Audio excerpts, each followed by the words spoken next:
Greetings, it's an honor today to be numbered among those who are tired of having our First Amendment rights ignored and violated by this current administration. I know for many of us gathered here today that the HHS mandate, which we have come to know as Obamacare, has become the line in the sand with regards to religious liberty and conscience.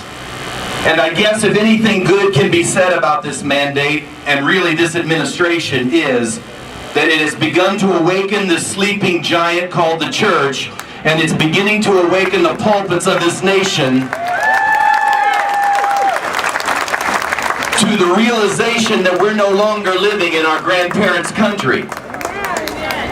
It is time we reasserted our founders' purposes, one of which being that religious freedom is not only a right, and a God-given right at that, but it's also a value for which we will contend to keep and let flourish. Now, as you might surmise, I'm not a Catholic, although I will say that I have a wonderful Catholic neighbor who, after seeing my name printed in the bulletin at her Catholic church as a speaker for a 40 Days for Life rally, ran down to my house, showed it to me, and then proceeded to adopt me as an honorary member of the Catholic Church.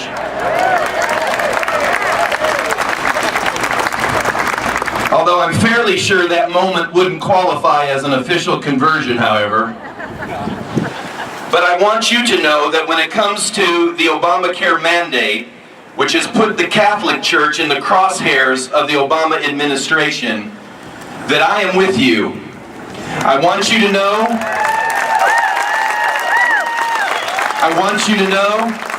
that most evangelical Protestants are with you, and we get it. We get that if the Obama administration succeeds in implementing this mandate and forces you into compliance with all of your resources and history and influence, that it won't be long before our ministries and schools are not far behind. So we stand with you in opposition, and you will see this pastor, and I prophesy many other pastors, in jail before we're forced to provide abortion services through healthcare mandates.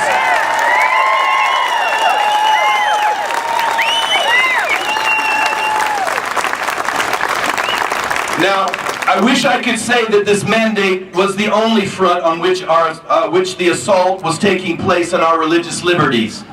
Pulpits, pastors, chaplains are facing similar assaults when it comes to our First Amendment rights. Through the unconstitutional Johnson Amendment, pastors are being told they can't enter into the so-called political arena with political speech, lest they lose in their church their tax exemption. It's really an absurd place they want to put us in, for we're being told that we must violate our consciences through the HHS mandate, and then if we want to talk about it to our parishioners, we're told we violate an IRS code. How convenient that is for our government these days. And so there's been a growing movement called the Pulpit Initiative that's encouraging pastors to step back into their biblically called mandate to speak truth from the scriptures and make the appropriate conclusions without fear that it could be construed as political speech.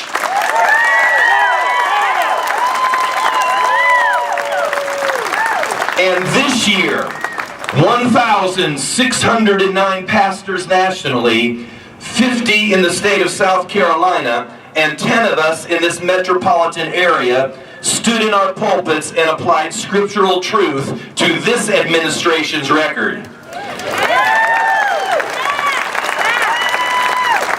So if you will, allow me to be crystal clear and leave no ambiguity on the subject. This mandate must be repealed, and this administration must be replaced.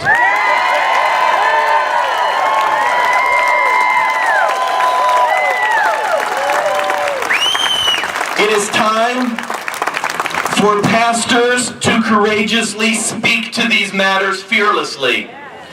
We have abdicated our responsibilities. We have ignored the prophetic nature of our calling. It is time that pastors put on their big boy robes and used our voices and our influence to lead people again to the truth. It is not my truth. It is not our truth. But God has established truth. It is so clear that our founders said, we hold these truths to be self-evident. In other words, it's obvious, unless of course you're a part of this current administration, that all men are created equal. They're endowed by their Creator with certain unalienable rights. Among these are life, liberty, and the pursuit of happiness. And to that end, this pastor at this dais has committed himself. Now, I will leave you with this. That the Apostle Paul wrote in 1 Corinthians 14:8, "For if a trumpet makes an uncertain sound, who will prepare themselves for battle? The day is upon us that we must hear certain sounds again. The political doublespeak and the Potomac two-step must come to an end. The time is now to hear the sounds of truth."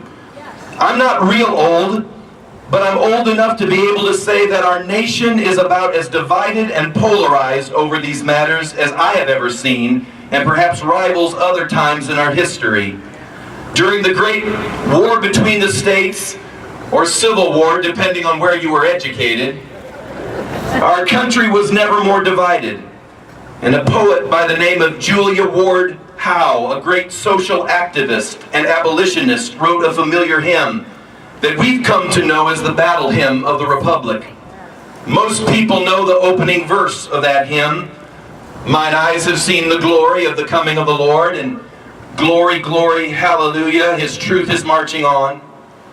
Most folks may also know that there are a couple other verses, and they may seem familiar, but what most people do not know is there is one verse that most are not aware of, verse 4, that goes like this.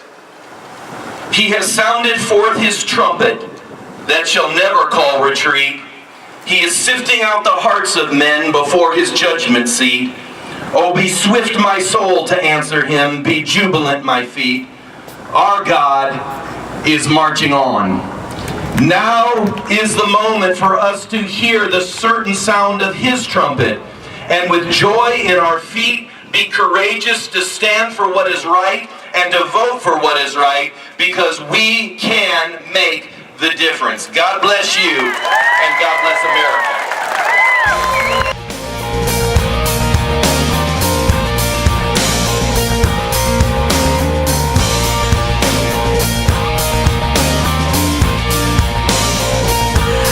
There is an endless song echoes in